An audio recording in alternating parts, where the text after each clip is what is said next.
Assalamualaikum warahmatullahi wabarakatuh. Salam sejahtera bagi kita semua.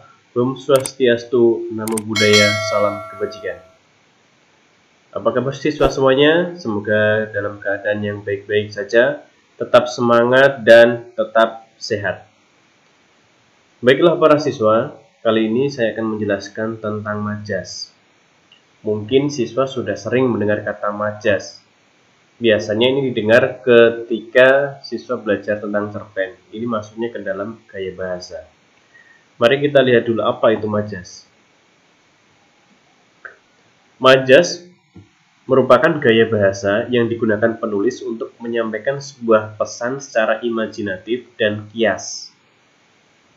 Nah, maksudnya kias di sini biasanya tidak dalam arti yang sebenarnya. Mengapa demikian? Karena hal ini bertujuan membuat pembaca mendapat efek tertentu dari gaya bahasa tersebut yang cenderung ke arah emosional. Ke arah emosional ini maksudnya majas ini digunakan untuk membangkitkan gairah pembaca dalam membaca teks tersebut, sehingga bisa dikatakan lebih didramatisir. Baiklah para siswa, kita akan mempelajari beberapa majas. Sebenarnya majas itu banyak sekali, tapi di pertemuan kali ini hanya beberapa yang akan saya jelaskan. Oke. Yang pertama itu ada majas simile. Majas simile yaitu membandingkan dengan kata pembanding.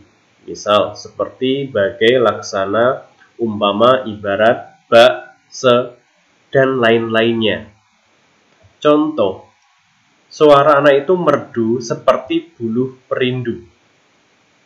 Yang kedua, bibirmu merah laksana mawar yang merekah. Untuk contoh yang pertama, suara anak itu merdu seperti buluh perindu. Berarti ini kan membandingkan dua hal, yaitu membandingkan suara anak yang merdu itu seperti buluh perindu. Ketika berbunyi suaranya merdu. Contoh yang kedua, bibirmu merah. Ini dibandingkan dengan mawar yang merekah. Mawar yang merekah warnanya merah. Nah, di sini ada kata pembandingnya, yaitu kata laksana. Jadi majas simile itu majas yang membandingkan menggunakan kata pembanding. Yang berikutnya ada majas metafora. Kalau untuk majas metafora membandingkan tanpa menggunakan kata pembanding. Misal, pemuda adalah bunga bangsa.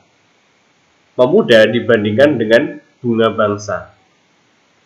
Tetapi di sini tidak menggunakan kata pembanding.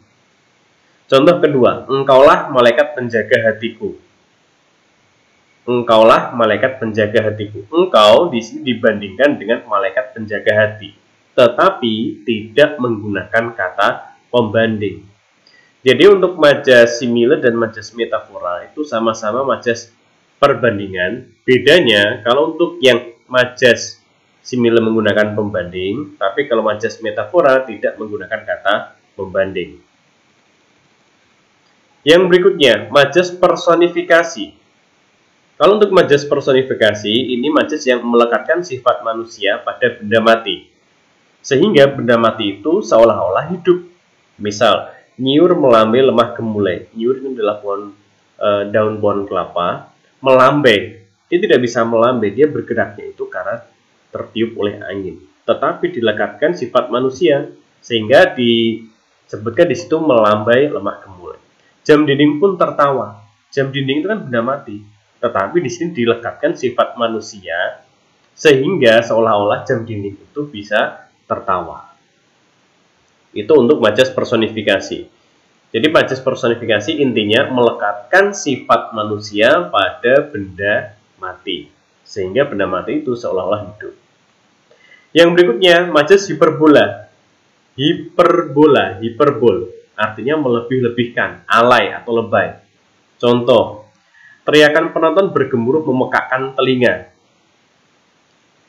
Nah, ini juga lebay, alay. Teriakan penonton bergemuruh memekakkan telinga. Misalnya lagi ada contoh, suaranya terdengar hingga penjuru kota. Itu juga alay, lebay, melebih-lebihkan. Jadi kalau ada majas yang melebih-lebihkan, itu adalah majas hiperbola. Yang berikutnya, ini ada majas repetisi. Kalau majas repetisi, ini adalah pengulangan kata pada baris yang sama. Contoh, istirahatlah jiwa yang resah. Istirahatlah jiwa yang resah. Mengulang kata istirahatlah pada baris yang sama. Contoh kedua, kita harus waspada. Harus hati-hati menghadapi lawan. Pengulangan kata harus pada baris yang sama.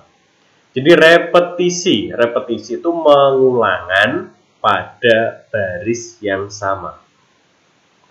Yang berikutnya ada majas paralelisme. Majas paralelisme ini juga pengulangan. Hampir sama dengan yang repetisi. Bedanya kalau paralelisme itu pada baris yang berbeda. Kalau di awal bisa disebut anafora, kalau di akhir bisa disebut epifora. Contoh, dengan puisi aku bernyanyi, dengan puisi aku menari. Pengulangan kata dengan puisi aku.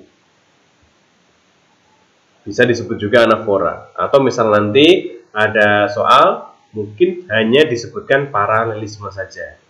Contoh kedua, lihatlah dengan hati, rasakan pula dengan hati.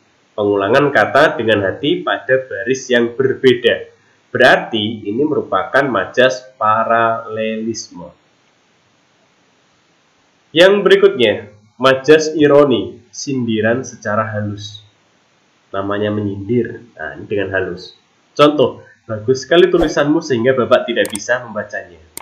Ini sebenarnya tulisannya tidak bagus, bisa dikatakan tulisannya jelek, tetapi di sini disindir dengan kata yang halus. Misal bangunnya pukul 9, kemudian disindir, wah, pagi sekali bangunmu, pukul 9 baru keluar dari kamar. Misal seperti itu. Jadi ironi, menyindir secara halus.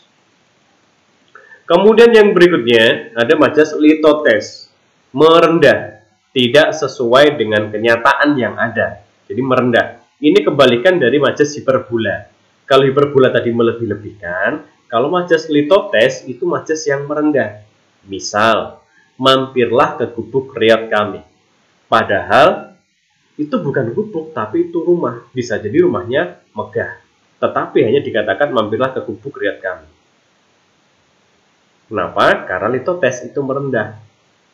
Jadi, nah di situ saya tuliskan tidak sesuai dengan kenyataan. Maksudnya merendah, tidak mau sombong. Yang berikutnya ada majas metonimia. Metonimia menggunakan nama orang atau merek barang. Contoh, Garuda akan setia menemani penerbangan Anda. Garuda itu adalah merek pesawat. Tetapi tidak perlu disebutkan pesawat Garuda. Cukup dituliskan Garuda akan setia menemani penerbangan Anda. Misalnya lagi, ada contoh, setiap pagi ayah menghabiskan 3 batang jarum. Jarum yang dimaksud bukan jarum untuk menjahit, melainkan jarum merek rokok. Yang berikutnya, majas tautologi. Majas tautologi ini menggunakan kata-kata yang senada atau yang saling melengkapi. Contoh, resah gelisah, gundah gulana, cantik jelita, kaya raya, alam bebas, arif bijaksana. Itu tautologi. Menggunakan kata-kata yang senada yang saling melengkapi. Itu contohnya. Yang berikutnya ada majas paradoks. Paradoks itu adalah hal yang kontras, saling berkebalikan. Contoh, dalam keramaian aku masih merasa sepi. Ramai tapi merasa sepi, itu adalah paradoks. Hal yang berkebalikan, itu paradoks. Yang berikutnya ada majas sinekdok pars pro toto. Nanti ada 2. Sinekdok pars pro toto dan sinekdok totem pro parte. Yang sinekdok pars pro toto, ini kalau belajar bahasa Inggris, pars itu dari part, berarti sebagian. Sebagian untuk keseluruhan. Jadi menyebutkan hanya sebagian, tapi sebenarnya itu untuk keseluruhan. Contoh, dari tadi pagi Doni tidak kelihatan batang hidungnya. Yang tidak kelihatan sebenarnya tidak hanya batang hidungnya. Melainkan Doni memang tidak terlihat sejak tadi pagi. Tetapi di sini hanya disebutkan batang hidungnya saja. Misalnya lagi, setiap sore saya mengajak jalan-jalan 3 ekor sapi saya. 3 ekor sapi, apakah yang saya ajak hanya 3 ekornya saja? Tidak, itu sudah mewakili semuanya. Dari kepala sampai dengan ekor. Yang berikutnya, sinekduk totem proparti. Kalau ini kebalikan dari yang tadi. Sinekdok pars pro toto. Yang ini keseluruhan untuk menyebutkan sebagian. Contoh, wilayah Jakarta dilanda banjir. Apakah seluruh wilayah Jakarta? Tidak. Ada beberapa wilayah yang tidak dilanda banjir, tetapi disebutkan yang dilanda banjir adalah wilayah Jakarta. Nah, ini bedanya sinekdok yang pars pro toto dan totem pro parte. Demikian penjelasan dari saya. Semoga siswa bisa memahami tentang majas. Jadi kalau sudah bisa atau sudah mengerti tentang majas, itu akan lebih enak. Jadi ketika berbicara, siswa bisa menggunakan majas, itu pasti akan lebih enak terdengar di telinga.